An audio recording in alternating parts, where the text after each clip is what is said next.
सती जी ने श्री रघुनाथ जी के प्रभाव को समझकर डर के मारे शिव जी से छिपाव किया और कहा, हे स्वामीन, मैंने कुछ भी परीक्षा नहीं ली, वहाँ जाकर आपकी ही तरह प्रणाम किया। आपने जो कहा वह झूठ नहीं हो सकता, मेरे मन में यह बड़ा पूरा विश्वास है। तब शिव जी ने ध्यान करके देखा और सती जी ने जो चरित्र किया था सब जान लिया। फिर श्री रामचंद्र जी की माया को सिर नवाया, जिसने प्रेरणा न करके सती के मुंह से भी झूठ कहला दिया। सुजान शिव जी ने मन में विचार किया कि हरि की इच्छा रूपी भावी प्रबल हैं। सती जी ने सीता जी का वेश धारण किया। यह जानकर शिव जी के हृदय में बड़ा विषाद हुआ। उन्होंने सोचा कि यदि मैं अब सती से प्रीति करता हूँ तो भक्ति मार्ग लुप्त हो जाता है और बड़ा अन्याय होता है। सती परम पवित्र हैं, इसलिए इन्हें छोड़ते भी नहीं बनता और प्रेम करने में बड़ा पाप है। प्रकट करके महादेव जी कुछ भी नहीं कहते, परंतु उनके हृदय में बड़ा संताप है।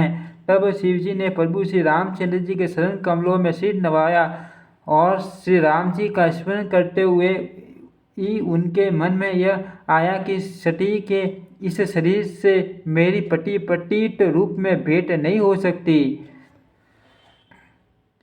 तब शिव जी ने प्रभु श्री रामचंद्र जी के शरण कमलों में सिर नवाया और श्री राम जी का स्मरण करते ही उनके मन में यह आया कि सती के इस शरीर से मेरी पत्नी रूप में भेंट नहीं हो सकती। और शिव जी ने अपने मन में यह संकल्प कर लिया।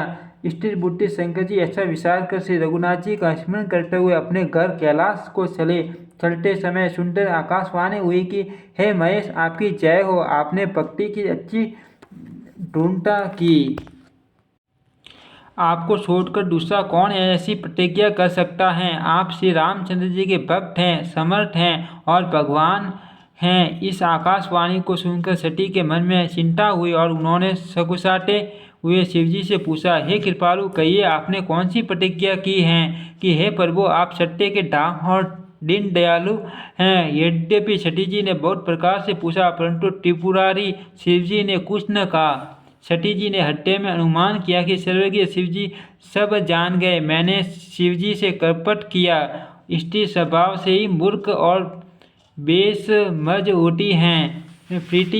प्रीति की सुंदर रीति देखिए कि जल भी दूध के साथ मिलकर दूध के समान भाव बिकता है, परंतु फिर कपट रूपी खटाई पड़ते ही पानी अलग हो जाता है, दूध फट जाता है और स्वाद प्रेम जाता रहता है। अपनी करनी को याद करके सती जी के हृदय में इतना शोष है और इतनी अपार चिंता है कि जिसका वर्णन नहीं किया जा सकता। उन्होंने समझ लिया कि शिव जी कृपा के परम अथाह सागर हैं। इससे प्रकट में उन्होंने मेरा अपराध नहीं कहा। शिव जी का रुख देखकर सती जी ने जान लिया कि स्वामी ने मेरा त्याग कर दिया और वे हृदय में व्याकुल हो उठी। अपना पाप समझकर कुछ कहते ही नहीं बनता, परंतु हृदय भीतर ही भीतर कुमार के आवे के समान अत्यंत जलने लगा। वृषकेतु शिव जी ने सती को चिंता मुक्त जानकर उन्हें सुख देने के लिए सुंदर कथाएं कही। इस प्रकार मार्ग में विविध प्रकार के इतिहासों को कहते हुए विश्वनाथ कैलाश जा पहुँचे। वहाँ फिर शिव जी अपनी प्रतिज्ञा को याद करके बड़ के पेट के नीचे पंचासन लगाकर बैठ गए। शिव जी ने अपना स्वाभाविक रूप संभाला, उनकी अखंड और अपार समाधि लग गई। तब सती जी कैलाश पर रहने लगे। उनके मन में बड़ा दुख था। इस रहस्य को कोई कुछ भी नहीं जानता था। उनका एक एक दिन युग के समान बीत रहा था।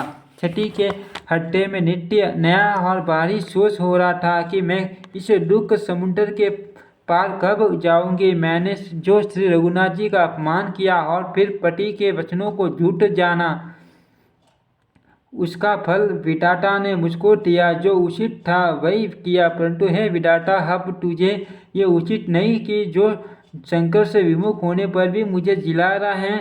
सती जी के हृदय की गलानी कुछ न कुछ कही नहीं जाती। बुद्धिमती सती जी ने मन में श्री रामचंद्र जी का स्मरण किया और कहा, हे प्रभु, यदि आप दीन दयालु कहलाते हैं और वेदों ने आपका यह यश गाया है कि आप दुखों को हरने वाले हैं, तो मैं हाथ जोड़कर विनती करते हो कि मेरी यह देह चलती छूट जाए। यदि मेरा शिव जी के चरणों में प्रेम है और मेरा यह प्रेम का व्रत मन वचन और कर्म आसन से सत्य है,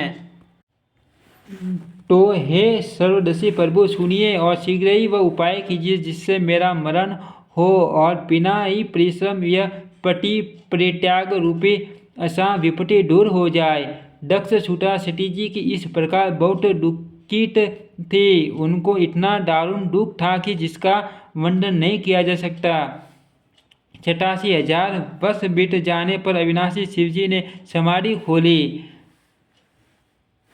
शिवजी राम नाम का स्मरण करने लगे। तब सती जी ने जाना कि अब जगत के स्वामी शिवजी जागे। उन्होंने जाकर शिवजी के चरणों में प्रणाम किया। शिवजी ने उनको बैठने के लिए सामने आसन दिया।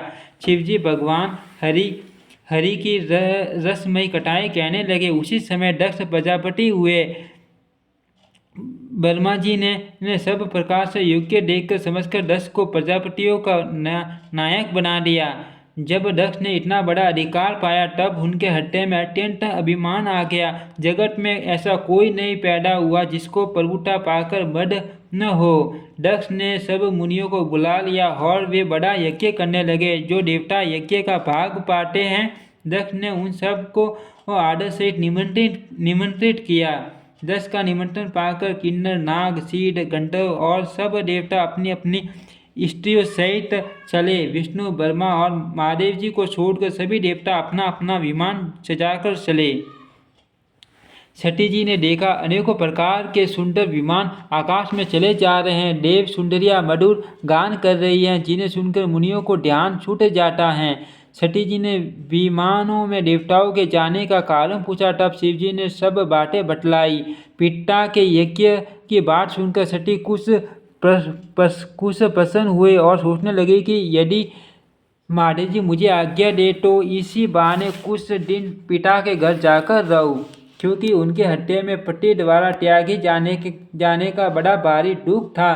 पर अपना अपराध समझकर वे कुछ कहती ही न थी। आखिर सती जी भय, संकोच और प्रेम रस में सनी हुई मनोहर वाणी से बोली, हे प्रभु, मेरे पिता के घर बहुत बड़ा उत्सव है। यदि आपकी आज्ञा हो तो हे कृपा धाम, मैं आदर सहित उसे देखने जाऊं। शिवजी ने कहा, तुमने बात तो अच्छी कही, यह मेरे मन को भी पसंद आई, पर उन्होंने न्योता नहीं भेजा, यह अनुचित है। दक्ष ने अपनी सब लड़कियों को बुलाया, किंतु हमारे वैर के कारण उन्होंने तुमको भी बुला दिया। एक बार ब्रह्मा की सभा में हमसे अप्रसन्न हो गए थे, उसी से वे अब भी हमारा अपमान करते हैं। हे भवानी, जो तुम बिना बुलाए जाओगी तो न शील सने ही रहेगा और न मान मर्यादा ही रहेगी। यद्यपि इसमें संदेह नहीं कि मित्र, स्वामी, पिता और गुरु के घर बिना बुलाए भी जाना चाहिए, तो भी जहाँ कोई विरोध मानता हो उसके घर जाने से कल्याण नहीं होता। शिवजी ने बहुत प्रकार से समझाया, पर होनहार वह सती के हृदय में बोध नहीं हुआ। फिर शिवजी ने कहा कि यदि बिना बुलाए जाओगी तो हमारी समझ में अच्छी बात न होगी। शिवजी ने बहुत प्रकार से कहकर देख लिया, किंतु जब सती किसी प्रकार भी न रुकी, तब त्रिपुरारी महादेव जी ने अपने मुख्य गणों को साथ देकर उनको विदा कर दिया। भवानी जब पिता दक्ष के घर पहुंची, तब दक्ष के डर के मारे किसी ने उनकी आवभगत नहीं की। केवल एक माता भले ही आदर से मिली, बहनें बहुत मुस्कुराती हुई मिली।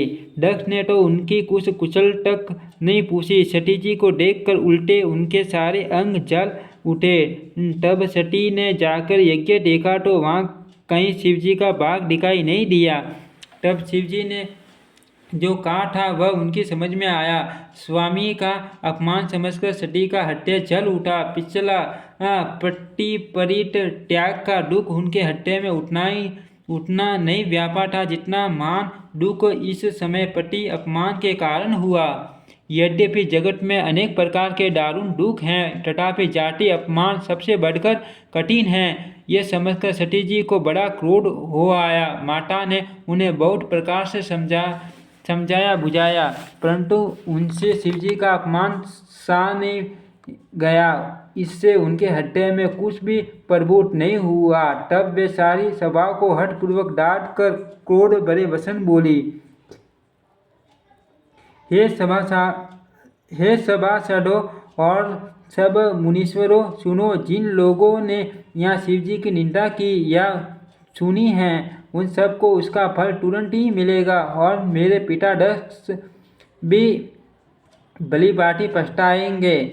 जहाँ संत शिवजी और लक्ष्मीपति विष्णु भगवान की निंदा सुनी जाए, वहाँ ऐसी मर्यादा है कि यदि अपना वश चले तो उसे निंदा करने वाले की जीभ काट ले और नहीं तो कान मूंदकर वहाँ से भाग जाए। टीपू दैत्यों के मारने वाले भगवान महेश्वर संपूर्ण जगत के आत्मा हैं। वे जगत पिता और सबका हित करने वाले हैं। मेरा मन बुद्धि पिता उनकी निंदा करता है और मेरा यह शरीर दक्ष इनके वीर्य से उत्पन्न है। इसलिए चंद्रमा को ललाट पर धारण करने वाले वृष केतु शिवजी को हृदय में धारण करके मैं इस शरीर को तुरंत ही त्याग दूंगी। ऐसा कहकर सती जी ने योग अग्नि में अपना शरीर भस्म कर डाला। सारी यज्ञशालाओं में हाहाकार मच गया। सती का मरण सुनकर शिवजी के गण यज्ञ विध्वंस करने लगे। यह विध्वंस होते देख कर मुनीश्वर भृगुजी ने उसकी रक्षा की। ये सब समाचार शिवजी को मिले। तब उन्होंने क्रोध करके वीरभद्र को भेजा। उन्होंने वहां जाकर ये यज्ञ विध्वंस कर डाला और सब देवताओं को यथोचित फल दंड दिया। 10 की जगत प्रसिद्ध वही गति हुई जो शिवद्रोही की हुआ करते हैं। ये इतिहास सारा संसार जानता है, इसलिए मैंने संक्षेप में वर्णन किया। सती ने मरते समय भगवान हरि से यह वर मांगा कि मेरा जन्म जन्म में शिवजी के शरणों में अनुराग रहे। इसी कारण उन्होंने हिमाचल के घर जाकर पार्वती के शरीर से जन्म लिया। जब से उमा जी हिमाचल के घर जन्मी, तब से वहाँ सारी सिद्धियाँ और संपत्तियाँ छा गई। मुनियों ने जहाँ तहाँ सुंदर आश्रम बना लिए और हिमाचल ने उनको उचित स्थान दिए। उस सुंदर पर्वत पर बहुत प्रकार के सब नए नए वृक्ष सदा पुष्प फल युक्त हो गए और वहाँ बहुत तरह की मणियों की खाने प्रकट हो गई। सारी नदियों में पवित्र जल बहता है और पक्षी पशु भर सभी सुखी रहते हैं। सब जीवों ने अपना स्वाभाविक वैर छोड़ दिया और पर्वत पर सभी परस्पर प्रेम करते हैं। पार्वती जी के घर आ जाने से पर्वत ऐसा शोभायमान हो रहा है जैसा राम भक्ति को पाकर भक्त शोभायमान होता है। उस पर्वत राज के घर नित्य नए नए मंगलोत्सव होते हैं, जिसका ब्रह्मादि यश गाते हैं। जब नारद जी ने ये समाचार सुने तो वे कौतूक से हिमाचल के घर पधारे। पर्वतराज ने उनका बड़ा आदर किया और शरण धोकर उनको उत्तम आसन दिया। फिर अपनी स्त्री सहित मुनि के शरणों में सिर नवाया और उनके शरणोदक को सारे घरों में छिड़काया। हिमाचल ने अपने सौभाग्य का बहुत बखान किया और पुत्री को बुलाकर मुनि के चरणों पर डाल दिया और कहा, हे मुनीश्वर, आप त्रिकाल यज्ञ और सर्वज्ञ हैं, आपकी सर्वत्र पहुँच है। आप हृदय में विचार कर कन्या के दोष गुण कहिए। नारद मुनि ने हंसकर ऐसे युक्त कोमल वाणी से कहा, तुम्हारी कन्या सब गुणों की खान हैं। ये स्वभाव से ही सुंदर, सुशील और समझदार है। उमा, अंबिका और भवानी इसके नाम हैं। कन्या सब सुलक्षणों से संपन्न है। यह अपने पति को सदा प्यारी होगी। इसका सुहाग सदा अचल रहेगा और इसके माता पिता यश पावेंगे। ये सारे जगत में पूज्य होगी और इसकी सेवा करने से कुछ भी दुर्लभ न होगा। संसार में स्त्रियां इसका नाम स्मरण करके प्रतिव्रत रूपी तलवार की डाल पर चढ़ जाएगी। हे पर्वतराज, तुम्हारी कन्या सुलक्षणी है। अब इसमें जो दो चार अवगुण हैं उन्हें भी सुन लो। गुणहीन, मानहीन, माता पिता वीन, उदासीन, संशयहीन, लापरवाह, योगी, जटाधारी, निष्काम, हृदय, नंगा और अमंगल वेश वाला, ऐसा पति इसको मिलेगा। इसके हाथ में ऐसी ही रेखा पड़ी है। नारद मुनि की वाणी सुनकर और उसको हृदय में सत्य जानकर पति पत्नी हिमवान और मैना को दुख हुआ और पार्वती जी प्रसन्न हुई। नारद जी ने भी इस रहस्य को नहीं जाना, क्योंकि सबकी बाहरी दशा एक सी होने पर भी भीतरी समझ भिन्न भिन्न थी। सारी सखिया पार्वती, पर्वतराज, हिमवान और मैना सभी के शरीर पुलकित थे। सारी सखिया पार्वती जी, पर्वतराज, हिमवान और मैना सभी के शरीर पुलकित थे और सभी के नेत्रों में जल भरा था। देव ऋषि के वचन असत्य नहीं हो सकते, ये विचार कर पार्वती ने उन वचनों को हृदय में धारण कर लिया। उन्हें शिवजी के शरण कमलों में स्नेह उत्पन्न हो आया, परंतु मन में यह संदेह हुआ कि उनका मिलना कठिन है। अवसर ठीक न जानकर उमा ने अपने प्रेम को छिपा लिया और फिर वे सखी की गोद में जाकर बैठ गई। देव ऋषि की वाणी झूठी न होगी, यह विचार कर हिमवान, मैना और सारी चतुर्सखियाँ चिंता करने लगी। फिर हृदय में धीरज धर कर पर्वतराज ने कहा, हे नाथ, कहिए अब क्या उपाय किया जाए। मुनीश्वर ने कहा, हे हिमवान, सुनो, विधाता ने ललाट पर जो कुछ लिख दिया है उसको देवता, दानव, मनुष्य, नाग और मुनि कोई भी नहीं मिटा सकते। तो भी एक उपाय मैं बताता हूँ, यदि देव सहायता करे तो वह सिद्ध हो सकता है। उमा को वर तो निसंदेह वैसा ही मिलेगा जैसा मैंने तुम्हारे सामने वर्णन किया, परंतु मैंने वर के जो दोष बतलाए हैं, मेरे अनुमान से वे सभी शिवजी में हैं। यदि शिवजी के साथ विवाह हो जाए तो दोषों को भी सब लोग गुणों के समान ही कहेंगे। जैसे विष्णु भगवान शेष नाग की शैया पर सोते हैं तो भी पंडित लोग उनको कोई दोष नहीं लगाते। सूर्य और अग्निदेव अच्छे बुरे सभी ये रसों का भसन करते हैं, परंतु उनको कोई बुरा नहीं करता। गंगा जी में शुभ और अशुभ सभी जल बहता है, पर कोई उन्हें अपवित्र नहीं कहता। सूर्य, अग्नि और गंगा जी बाटे समर्थों को कुछ दोष नहीं लगता।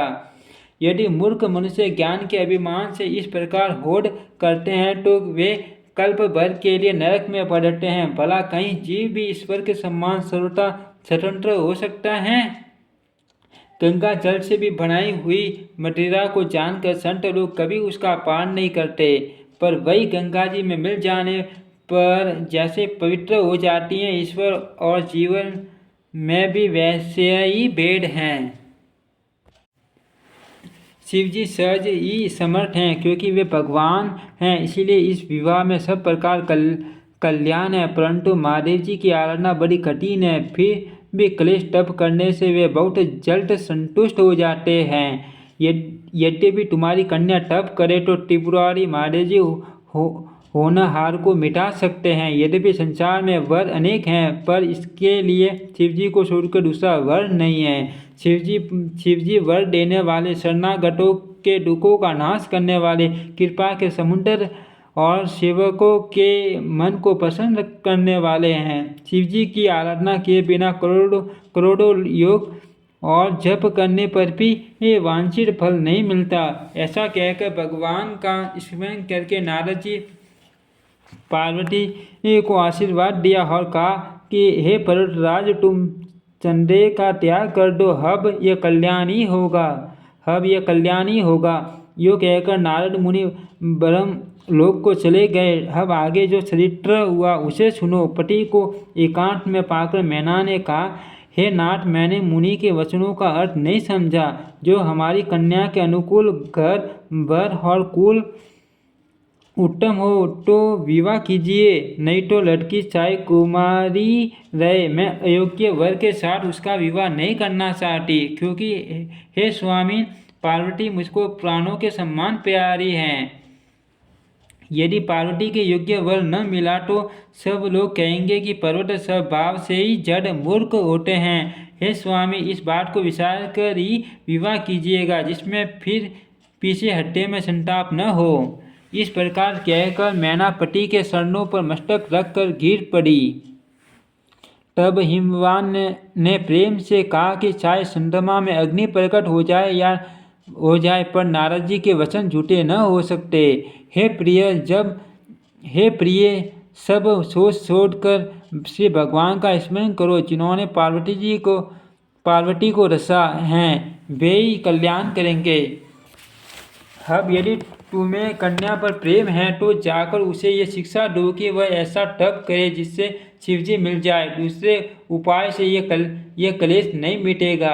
नारद जी के वचन रहस्य से युक्त और सकारण हैं और शिवजी समस्त सुंदर गुणों के भंडार हैं। यह विचार कर तुम मिथ्या संदेह को छोड़ दो। शिवजी सभी से तरह से निष्कलंक हैं। पति के वचन सुन मन में प्रसन्न होकर मैना उठकर तुरंत पार्वती के पास गई। पार्वती को देखकर उनकी आंखों में आंसू भर आए। उसे स्नेह के साथ गोद में बैठा लिया, फिर बार बार उसे हृदय से लगाने लगी। प्रेम से मैना का गला भर आया। कुछ कहा नहीं जाता। जग जननी भवानी जी तो सर्वज्ञ ठहरी। माता के मन की दशा को जानकर वे माता को सुख देने वाली कोमल वाणी से बोली, माँ सुन, मैं तुझे सुनाती हूँ। मैंने ऐसा स्वप्न देखा है कि मुझे एक सुंदर गौरववन श्रेष्ठ ब्राह्मण ने ऐसा उपदेश दिया है। हे पार्वती, नारद जी ने जो कहा है उसे सत्य समझकर तू जाकर तप कर। फिर यह बात तेरे माता पिता को भी अच्छी लगी। तप सुख देने वाला और सुख दोष का नाश करने वाला है। तप के बल से ही ब्रह्मा संसार को रचते हैं और तप के बल से ही विष्णु सारे जगत का पालन करते हैं। तप के बल से ही शंभु रुद्र रूप से जगत का संहार करते हैं और तप के बल से ही शेष जी पृथ्वी का भार धारण करते हैं। हे भवानी, सारी सृष्टि तप के ही आधार पर है। ऐसा जी में जानकर तू जाकर तप कर। यह बात सुनकर माता को बड़ा आश्चर्य हुआ और उसने हिमवान को बुलाकर वह सपन सुनाया। माता पिता को बहुत तरह से समझाकर बड़े हर्ष के साथ पार्वती जी तप करने के लिए चली। प्यारे कुटुंबी पिता और माता सब व्याकुल हो गए। किसी के मुंह से बात नहीं निकलती है। तब वेद शिरा मुनि ने आकर सबको समझाकर कहा। पार्वती जी की महिमा सुनकर सबको समाधान हो गया। प्राण प्रति शिवजी के शरणों को हृदय में धारण करके पार्वती जी वन में जाकर तप करने लगी। पार्वती जी का अत्यंत सुकुमार शरीर तप के योग्य नहीं था, तो भी पति के शरणों का स्मरण करके उन्होंने सब भोगों को त्यज दिया। स्वामी के शरणों में नित्य नया अनुराग उत्पन्न होने लगा और तप में ऐसा मन लगा कि शरीर की सारी सूध बिसर गई। 1000 वर्ष तक उन्होंने मूल और फल खाए, फिर 100 वर्ष साग खाकर बिताए। कुछ दिन जल और वायु का भोजन किया, फिर कुछ दिन कठोर उपवास किए जो बेलपत्र सूख कर पृथ्वी पर गिरते थे। 3000 वर्ष तक उन्होंने खाया, फिर सूखे पर्ण पत्ते भी छोड़ दिए। तभी पार्वती का नाम अपर्णा हुआ। तब से उमा का शरीर क्षीण देखकर आकाश से गंभीर ब्रह्मवाणी हुई। हे पर्वतराज की कुमारी, सुन, तेरा मनोरथ सफल हुआ। तू अब सारे असंग क्लेशों को कठिन तप को त्याग दे। अब तुझे शिवजी मिलेंगे। हे भवानी, धीर मुनि और ज्ञानी बहुत हुए, पर ऐसा कठोर तप किसी ने नहीं किया। अब तू इस श्रेष्ठ ब्रह्मा की वाणी को सदा सत्य और निरंतर पवित्र जानकर अपने हृदय में धारण कर। जब तेरे पिता बुलाने को आवे तब हठ छोड़कर घर चली जाना, और जब तुम्हें सप्त ऋषि मिले तब इस वाणी को ठीक समझना। इस प्रकार आकाश से कही हुई ब्रह्मा की वाणी को सुनते ही पार्वती जी प्रसन्न हो गई और हर्ष के मारे उनका शरीर पुलकित हो गया। याज्ञवल्क्य जी भरद्वाज जी से बोले कि मैंने पार्वती का सुंदर चरित्र सुनाया, अब शिव जी का सुहावना चरित्र सुनो। जब से सती ने जाकर शरीर त्याग किया तब से शिव जी के मन में वैराग्य हो गया। वे सदा श्री रघुनाथ जी का नाम जपने लगे और जहाँ तहाँ श्री रामचंद्र जी के गुणों की कथाएं सुनने लगे। चिदानंद सुख के धाम, मोह मद और काम से रहित शिवजी, संपूर्ण लोकों को आनंद देने वाले भगवान श्री हरि श्री रामचंद्र जी को हृदय में धारण कर भगवान के ध्यान में मस्त हुए पृथ्वी पर विचरने लगे। वे कई मुनियों के ज्ञान का उपदेश करते और कहीं श्री रामचंद्र जी के गुणों का वर्णन करते। यद्यपि सुजान शिवजी निष्काम हैं, तो भी वे भगवान अपने भक्त सती के वियोग से के दुख से दुखी हैं। इस प्रकार बहुत समय बीत गया। श्री रामचंद्र जी के शरणों में नित्य नई प्रीति हो रही हैं। शिवजी के कठोर नियम, अनन्य प्रेम और उनके हृदय में भक्ति का अटल टेक को जब श्री रामचंद्र जी ने देखा, तब कृतज्ञ उपकार मानने वाले कृपालु रूप और शील के भंडार मान तेज पुंज भगवान श्री रामचंद्र जी प्रकट हुए। उन्होंने बहुत तरह से शिव जी की सराहना की और कहा कि आपके बिना ऐसा कठिन व्रत कौन निभा सकता है। श्री रामचंद्र जी ने बहुत प्रकार से शिव जी को समझाया और पार्वती जी का जन्म सुनाया। कृपा निदान श्री रामचंद्र जी ने विस्तार पूर्वक पार्वती जी के अत्यंत पवित्र करने का वर्णन किया। फिर उन्होंने शिवजी से कहा, हे शिवजी, यदि मुझ पर आपका स्नेह है तो अब आप मेरी विनती सुनिए। मुझे यह मांगे दीजिए कि आप जाकर पार्वती के साथ विवाह कर ले। शिवजी ने कहा, यद्यपि ऐसा उचित नहीं है, परंतु स्वामी की बात भी मेटी नहीं जा सकती। हे नाथ, मेरा यही परम धर्म है कि मैं आपकी आज्ञा को सिर पर रखकर उसका पालन करूं। माता पिता, गुरु और स्वामी की बात को बिना ही विचारे शुभ समझकर करना मानना चाहिए। फिर भी आप तो सब प्रकार से मेरे परम हितकारी है। हे नाथ, आपकी आज्ञा मेरे सिर पर है। शिवजी की भक्ति, ज्ञान और धर्म से युक्त वचन रचना सुनकर प्रभु रामचंद्र जी संतुष्ट हो गए। प्रभु ने कहा, हे हर, आपकी प्रतिज्ञा पूरी हो गई। अब हमने जो कहा है उसे हृदय में रखना। इस प्रकार कहकर श्री रामचंद्र जी अंतर्ध्यान हो गए। शिवजी ने उनकी वह मूर्ति अपने हृदय में रख ली। उसी समय सप्त ऋषि शिवजी के पास आए। प्रभु महादेव जी ने उनसे अत्यंत सुहावने वचन कहे, आप लोग पार्वती के पास जाकर उनके प्रेम की भिक्षा लीजिए और हिमाचल को कहकर उन्हें पार्वती को लीवा लाने के लिए भेजिए तथा पार्वती को घर भिजवाइए और उनके संदेह को दूर कीजिए। ऋषियों ने वहां जाकर पार्वती को कैसी देखा, मानो मूर्तिमान तपस्या आई हो। मुनि बोले, हे शैल कुमारी, सुनो, तुम किस लिए इतना कठोर तप कर रही हो? तुम किसकी आराधना करती हो और क्या चाहती हो? हमसे अपना सच्चा भेद क्यों नहीं कहती? पार्वती ने कहा, बात कहते मन बहुत सकुचाता है। आप लोग मेरी मूर्खता सुनकर हंसेंगे। मन में हट पकड़ लिया है, वह उपदेश नहीं सुनता और जल पर दीवार उठाना चाहता है। नारद जी ने जो कह दिया उसे सत्य जानकर मैं बिना ही पाक के उड़ना चाहती हो। हे मुनियों, आप मेरा ज्ञान तो देखिए कि मैं सदा शिवजी को ही पति बनाना चाहती हूँ। पार्वती जी की बात सुनते ही ऋषि लोग हंस पड़े और बोले, तुम्हारा शरीर पर्वत से ही तो उत्पन्न हुआ। भला कहो तो नारद का उपदेश सुनकर आज तक किसका घर बचा है? उन्होंने जाकर 10 को पुत्रों को उपदेश दिया था, जिससे उन्होंने फिर लौटकर घर का मुंह भी नहीं देखा। चित्रकेतु के घर को नारद ने ही चौपट किया। फिर यही हाल हिरण्यकशिपु का हुआ। जो स्त्री पुरुष नारद की सीख सुनते हैं वे घर बार छोड़कर अवश्य ही भिखारी हो जाते हैं। उनका मन तो कपटी है, शरीर पर सज्जनों के सीने हैं। वे सभी को अपने सम्मान बनाना चाहते हैं। उनके वचनों पर विश्वास मानकर तुम ऐसा पति चाहती हो जो स्वभाव से ही उदासीन, गुणहीन, निर्लज्ज, बुरे वेश वाला, नर कपालों की माला पहनने वाला, कुलीन, बिना घर बार का, नंगा और शरीर पर सांपों को लपेटे रखने वाला है। ऐसे वर के मिलने से कहो तुम्हें क्या सुख होगा। तुम उसे ठग नारद के बहकावे में आकर खूब भूली पहले पंचों के कहने से शिव ने सती से विवाह किया था, परंतु फिर उसे त्याग कर मरवा डाला। अब शिव को कोई चिंता नहीं रही, भीख मांगकर खा लेते हैं और सुख से सोते हैं। ऐसे स्वभाव से ही अकेले रहने वालों के घर भी भला क्या कभी स्त्रियां टिक सकती हैं?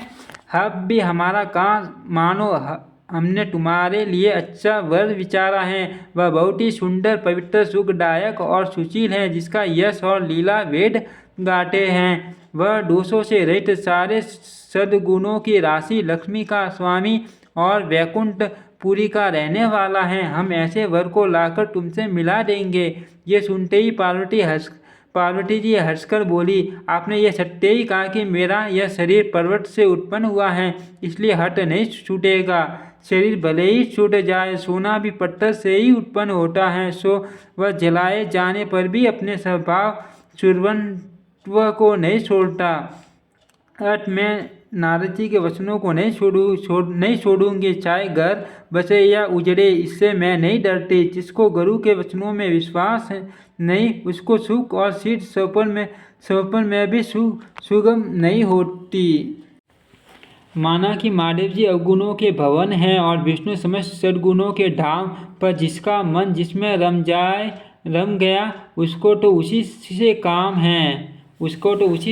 है। हे मुनीश्वरों, यदि आप पहले मिलते तो मैं आपका उपदेश सिर माथे रख कर सुनती, परंतु अब तो मैं अपना जन्म शिवजी के लिए हार चुकी, फिर गुण दोषों का विचार कौन करे। यदि आपके हृदय में बहुत ही हठ है और विवाह की बात सिट बरेकी किए बिना आपसे रहा नहीं जाता, तो संसार में वर कन्या बहुत हैं। खिलवाड़ करने वालों को आलस्य तो होता नहीं, और कहीं जाकर कीजिए। मेरा तो करोड़ों जन्मों तक यही हट रहेगा कि या तो शिवजी को वरूंगी, नहीं तो कुमारी ही रहूंगी। स्वयं शिवजी 100 बार कहे तो भी नारद जी के उपदेश को न छोड़ूंगी। जग जननी पार्वती जी ने फिर कहा कि मैं आपके पैरों पर डटी हूँ। जगजननी पार्वती जी ने फिर कहा कि मैं आपके पैरों पर डटी हूँ, आप अपने घर जाइए, बहुत देर हो गई। शिवजी ने पार्वती जी का ऐसा प्रेम देखकर ज्ञानी मुनि बोले, हे जगजननी, हे भवानी, आपकी जय हो। आप माया हैं और शिवजी भगवान हैं। आप दोनों समस्त जगत के माता पिता हैं। यह कहकर मुनि पार्वती जी के चरणों में सिर नवाकर चल दिए। उनके शरीर बार बार पुलकित हो रहे थे। मुनियों के हिमवानों को पार्वती जी के पास भेजा और वे विनती करके उनको घर ले आए। फिर सप्त ऋषियों ने शिवजी के पास जाकर उनको पार्वती जी की सारी कथाएं सुनाई। पार्वती जी का प्रेम सुनते ही शिवजी आनंद मगन हो गए। सप्त ऋषि प्रसन्न होकर अपने घर ब्रह्मलोक को चले गए।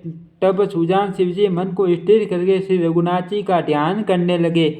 उसी समय तारक नाम का असुर हुआ, जिसकी भुजाओं का बल, प्रताप और तेज बहुत बड़ा था। उसने सब लोक और लोकपालों को जीत लिया। सब देवता सुख और संपत्ति से रहित हो गए। वह अजर अमर था, इसीलिए किसी से जीता नहीं जाता था। देवता उसके साथ बहुत तरह की लड़ाइयाँ लड़कर हार गए। तब उन्होंने ब्रह्मा जी के पास जाकर पुकार मचाई। ब्रह्मा जी ने सब देवताओं को दुखी देखा। ब्रह्मा जी ने सबको समझाकर कहा कि इस दैत्य की मृत्यु तब होगी जब शिवजी के वीर्य से पुत्र उत्पन्न हो। इसको युद्ध में वही जीतेगा। मेरी बात सुनकर उपाय करो, ईश्वर सहायता करेंगे और काम हो जाएगा। सती जी ने जो दक्ष के यज्ञ में देह का त्याग किया था, उन्होंने अब हिमाचल के घर जाकर जन्म लिया है। उन्होंने शिवजी को पति बनाने के लिए तप किया है। इधर शिवजी सब छोड़ छाड़ कर समाधि लगा बैठे हैं। यद्यपि हैं तो बड़े असमझ की बात है, तथापि मेरी एक बात सुनो। तुम जाकर कामदेव को शिवजी के पास भेजो। वह शिवजी के मन में शोभ उत्पन्न करे, उनकी समाधि भंग करे। तब हम जाकर शिवजी के चरणों में सिर रख देंगे और जबरदस्ती उन्हें राजी करके विवाह करा देंगे। इस प्रकार भले ही देवताओं का हित हो और कोई उपाय नहीं। सबने कहा यह सम्मति बहुत अच्छी है। फिर देवताओं ने बड़े प्रेम से स्तुति की। तब विषम पास बाण धारण करने वाला और मछली के सीने युक्त ध्वजा वाला कामदेव प्रकट हुआ। देवताओं ने कामदेव से अपनी सारी विपत्ति कही। सुनकर कामदेव ने मन में विचार किया और हंसकर देवताओं से यो कहा कि शिवजी के साथ विरोध करने में मेरी कुशल नहीं, तथापि मैं तुम्हारा काम तो करूँगा, क्योंकि वेद दूसरे के उपकार को परम धर्म कहते हैं। जो दूसरे के हित के लिए अपना शरीर त्याग देता है, संत सदा उसकी बड़ाई करते हैं। यो कह और सबको सिर नवाकर कामदेव अपने पुष्प के धनुष को हाथ में लेकर वसंतादि सहायकों के साथ चला। चलते समय कामदेव ने हृदय में ऐसा विचार किया कि शिवजी के साथ विरोध करने से मेरा मरण निश्चित है। तब उसने अपना प्रभाव फैलाया और समस्त संसार को अपने वश में कर लिया। जिस समय उस मछली के सीने ध्वजा वाले कामदेव ने कोप किया, उस समय क्षण भर में ही वेदों की सारी मर्यादा मिट गई।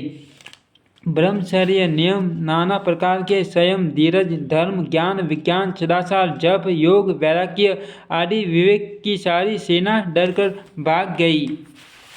विवेक अपने सहायक को सहित भाग गया। उसके योद्धा रणभूमि से पीठ दिखा गए। उस समय वे सब षड्ग्रंथ रूपी पर्वत की कंडराओं में जा छिपे, अर्थात ज्ञान, वैराग्य, संयम, नियम, सदाचारादि ग्रंथों में ही लिखे रह गए। उनका आश्रय छूट गया। सारे जगत में खलबली मच गई और सब कहने लगे कि हे विधाता, अब क्या होने वाला है? हमारी रक्षा कौन करेगा? ऐसा दो सिर वाला कौन है जिसके लिए रति के प्रति कामदेव ने कोप करके हाथ में धनुष बाण उठाया है? जगत में स्त्री पुरुष संज्ञा वाले जितने सर प्राणी थे, वे सब अपनी अपनी मर्यादा छोड़कर काम के वश हो गए। सबके हृदय में काम की इच्छा हो गई। लताओं और बेलों को देखकर वृक्षों की डालियां झुकने लगी। नदियां उमड़ कर समुद्र की ओर दौड़ी और ताल तलैया भी आपस में संगम करने मिलने जुलने लगी। जब जड़, वृक्ष, नदी आदि की यह दशा गई, तब चेतन जीवों की करनी कौन कर सकता है? आकाश, जल और पृथ्वी पर विचरने वाले सारे पशु पक्षी अपने सहयोग का समय बुलाकर काम के वश हो गए। सब लोग कामानंद होकर व्याकुल हो गए। सकवी रात दिन नहीं देखते। देव, दैत्य, मनुष्य, किन्नर, सर्प, प्रेत, पिशाच, भूत, बेताल ये तो सदाई काम के गुलाम हैं। ये समझकर मैंने इसकी दशा का वर्णन नहीं किया।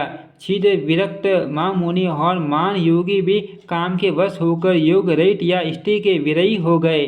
जब योगीश्वर और तपस्वी भी काम के वश हो गए, तब पावन मनुष्यों की कौन कहे? जो समस्त सरासर जगत को ब्रह्ममय देखते थे, वे सब उससे स्त्रीमय देखने लगे। स्त्रियाँ सारे संसार को पुरुषमय देखने लगी और पुरुष उसे स्त्रीमय देखने लगे।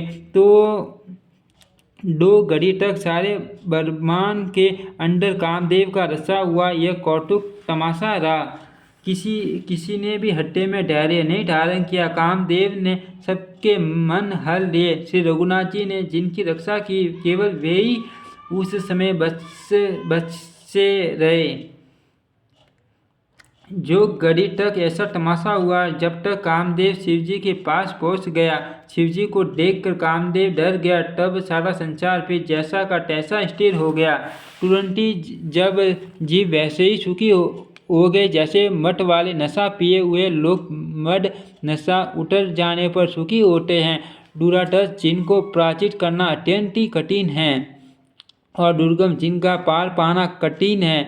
भगवान संपूर्ण ऐश्वर्य, धर्म, यश, श्री, ज्ञान और वैराग्य से ईश्वरीय गुणों से युक्त रुद्र और महाभयंकर शिवजी को देखकर कामदेव भयभीत हो गया।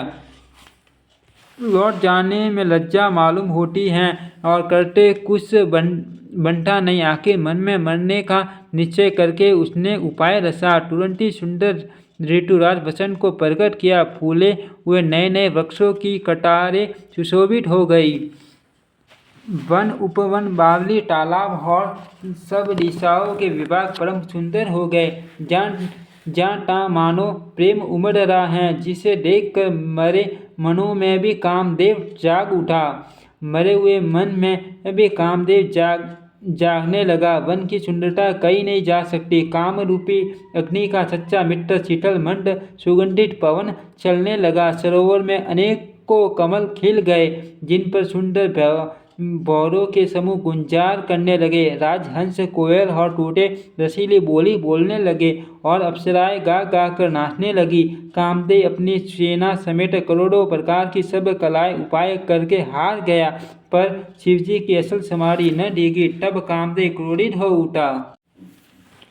आम के वृक्ष की एक सुंदर डाली देखकर मन में क्रोध से भरा हुआ कामदेव उस पर चढ़ गया। उसने पुष्प धनुष पर अपने 500 बाण चढ़ाए और अत्यंत क्रोध से लक्ष्य की ओर ताक कर उन्हें कान तक तान लिया। कामदेव ने तीक्ष्ण 5 बाण छोड़े जो शिवजी के हड्डे में लगे। तब उनकी समाधि टूट गई और वे जाग गए। ईश्वर शिवजी के मन में बहुत क्षोभ हुआ। उन्होंने आंखें खोलकर सब और देखा। जब आम के पत्तों में छिपे हुए कामदेव को देखा तो उन्हें बड़ा क्रोध हुआ, जिससे तीनों लोक कांप उठे। तब शिवजी ने तीसरा नेत्र खोला। उनके देखते ही कामदेव जलकर भस्म हो गया। जगत में बड़ा हाहाकार मच गया। देवता डर गए, दैत्य सुखी हुए। भोगी लोग कामचुक को याद करके चिंता करने लगे और साधक योगी निष्कंटक हो गए। कामदेव की स्त्री रति अपने पति की यह दशा सुनते ही मूर्छित हो गई। रोटी चिल्लाती और बाटी बाटी से करुणा करते हुए वह शिवजी के पास गई। अत्यंत प्रेम के साथ अनेकों प्रकार से विनती करके हाथ जोड़कर सामने खड़ी हो गई।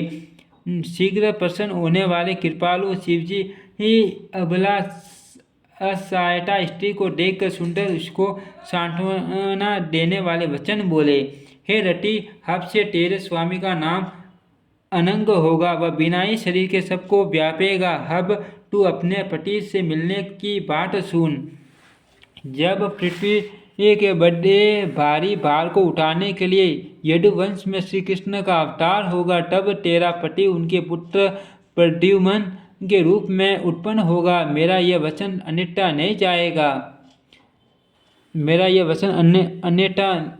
नहीं होगा। शिवजी के वचन सुनकर रति चली गई।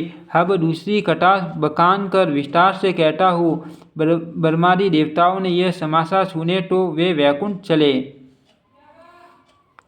फिर वहाँ से विष्णु और ब्रह्मा सहित सब देवता वहाँ गए जहाँ कृपा के धाम शिवजी थे। उन सब ने शिवजी का अलग अलग स्तुति की। तब शशिभूत शिवजी प्रसन्न हो गए। कृपा के समुद्र शिवजी बोले, हे देवताओं, कहिए आप किस लिए आए हैं। ब्रह्मा जी ने कहा, हे प्रभु, आप अंतर्यामी हैं, तथापि हे स्वामी, भक्तिवश मैं आपसे विनती करता हूँ। हे शंकर, सब देवताओं के मन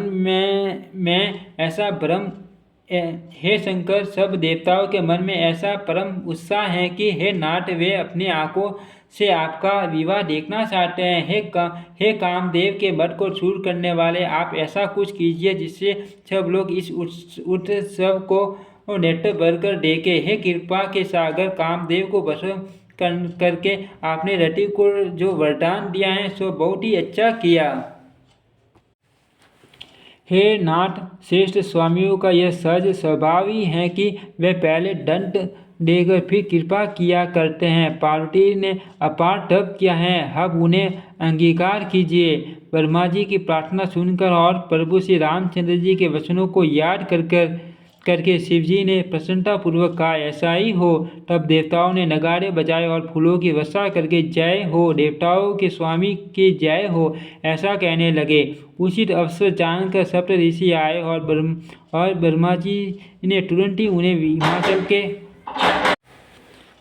ब्रह्मा जी की प्रार्थना सुनकर और प्रभु श्री रामचंद्र जी के वचनों को याद करके शिव जी ने प्रसन्नतापूर्वक कहा, ऐसा ही हो। तब देवताओं ने नगाड़े बजाए और फूलों की वर्षा करके जय हो, देवताओं के स्वामी की जय हो, ऐसा कहने लगे। उचित अवसर जानकर सप्त ऋषि आए और ब्रह्मा जी ने तुरंत ही उन्हें हिमाचल के घर भेज दिया।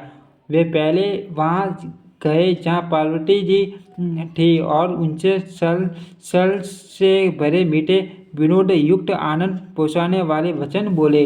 नारद जी के उपदेश से तुमने उस समय हमारी बात नहीं सुनी। अब तो तुम्हारा प्रण झूठा हो गया, क्योंकि महादेव जी ने काम को ही भस्म कर डाला। मासा प्रायण तीसरा विश्राम। ओम श्री राम चरित मानस नमः।